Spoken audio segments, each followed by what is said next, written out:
guys, welcome again sa ITS, Information Technology Skills. On today's video, we're going to create a 3D cube in OpenGL using Python.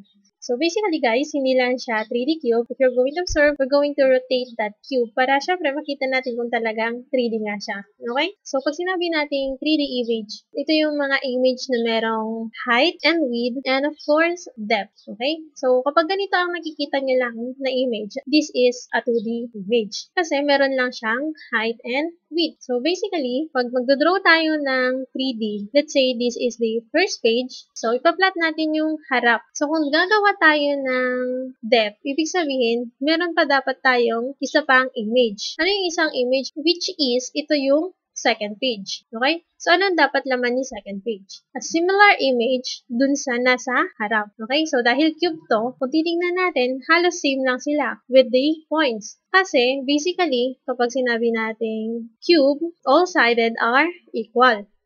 So, kapag cube yan, meron niyang depth. Sipin natin, dalawang paper yan. Kaya meron tayong page 1 and page 2.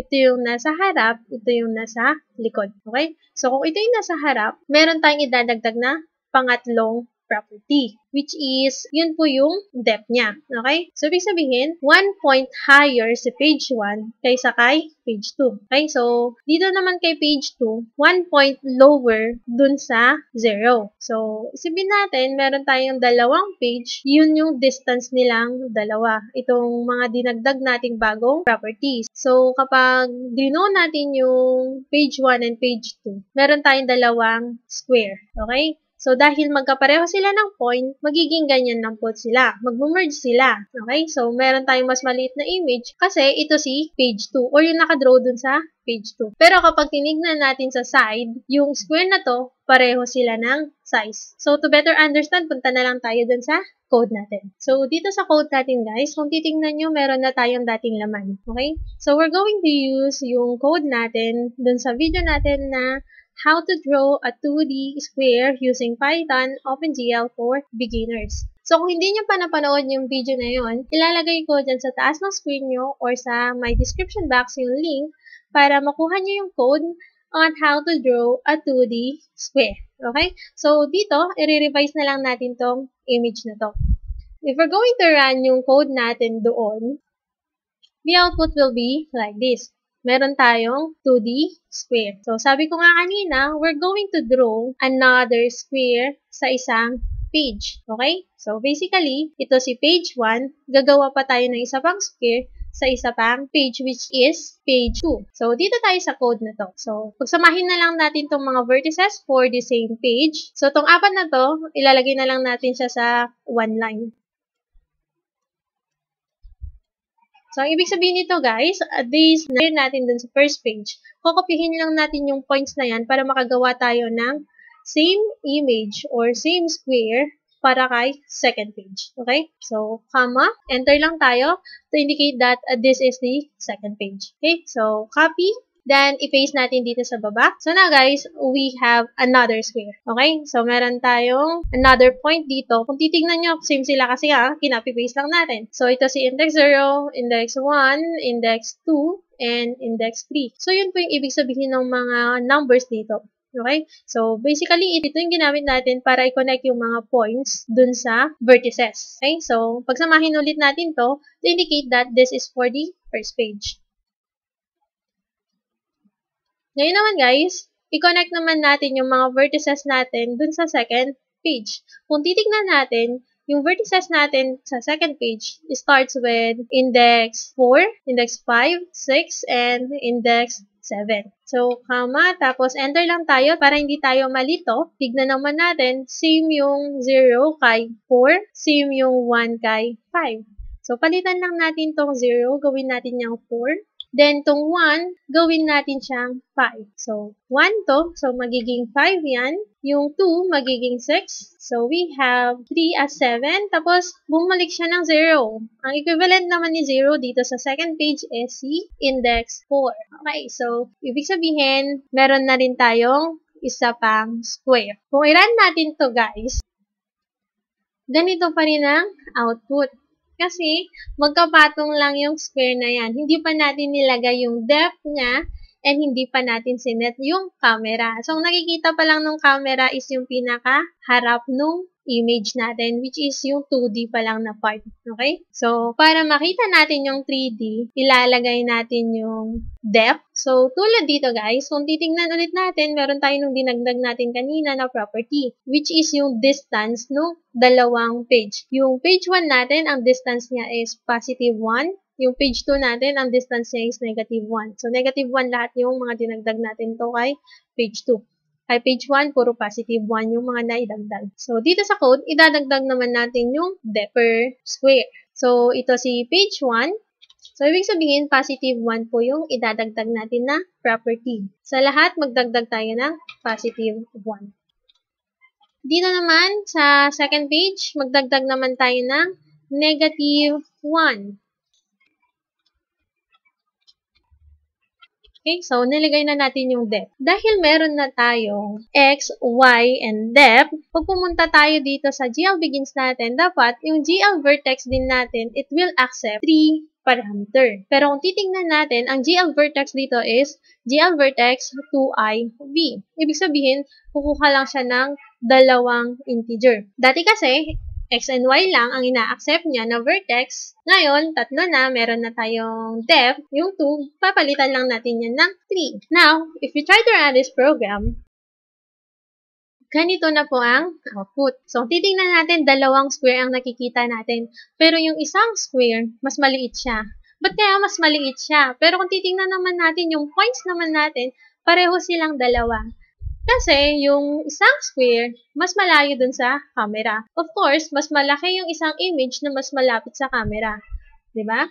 Kapag ikaw nagtitake ka ng picture, yung mga image na malayo sa'yo, maliliit yung tingin mo. Same lang din dito. So, ibig sabihin, itong maliit na square na to, this is the square sa page 2.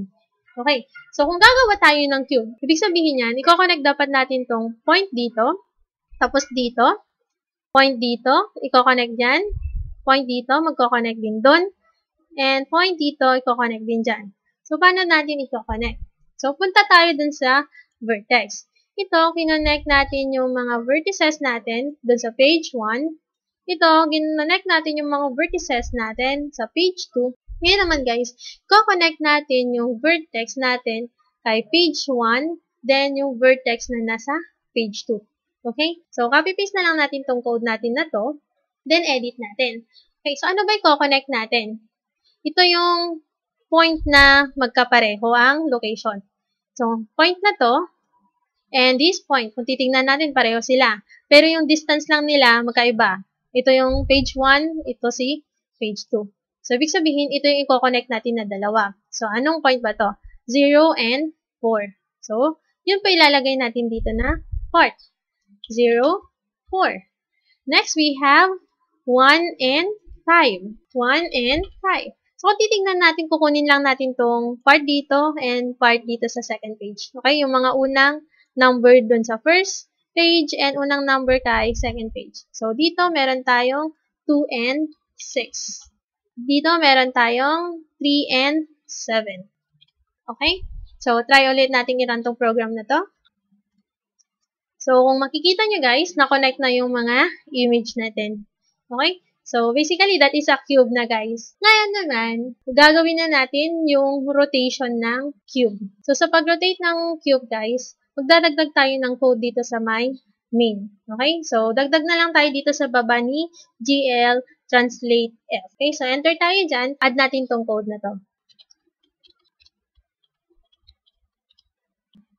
Okay guys, kung titignan natin dito sa my code natin, meron tayong GL rotate F, tapos meron siyang 45, ibig sabihin that is the angle, 45 degrees. The x-axis, so magbe-bend siya ng 1, the y-axis, and the depth. So if we're going to run this, the output is like this. Now naman guys, we're going to change this code, yung nagro-rotate naman yung image. Okay, so add natin tong code na to and observe what will happen, and I'll be explaining kung anong ibig niyang sabihin.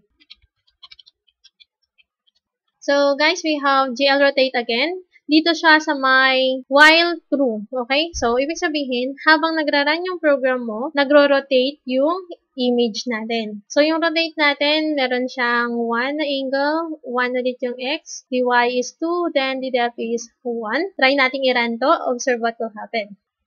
So, ganito pong output niya, guys. Unending. Nakaloop po yung image natin na nagro-rotate, mabilis, hindi na natin nakikita halos. Okay? Pero yung image, guys, nagro-rotate yan. Nakakagawa na lang siya ng mga after image, kaya po parang ganito na po yung nagagawa niyang reflection. Okay? So, meron siyang mga after image na nabubuo. So, para maayos yun, guys, every flip kasi, naiiwan yung image na nagawa niya. So, ang gusto natin, sa tuwing nag-flip siya, malinis yung screen. Wala yung mga image na nabuo niya nung previews. Okay? So, to do that, copy this code and I'll be explaining kung anong big niyang sabihin.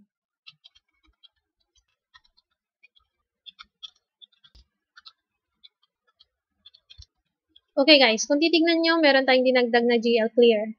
Ibig sabihin nito, guys, mag-clear yung screen natin every flip niya. Okay? So, para walang naiiwang after image. Okay? Then, magdagdag tayo ng time para hindi siya ganun kabilis sa pag-flip. Okay?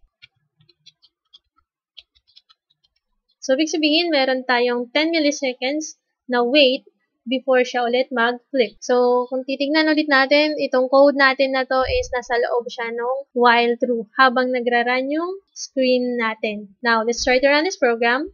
Observe, meron na po tayong rotating cube. Kung gusto mong mas mabilis yung cube mo na yan, baguhin mo lang yung time, gawin mo lang siyang mas maliit, of course.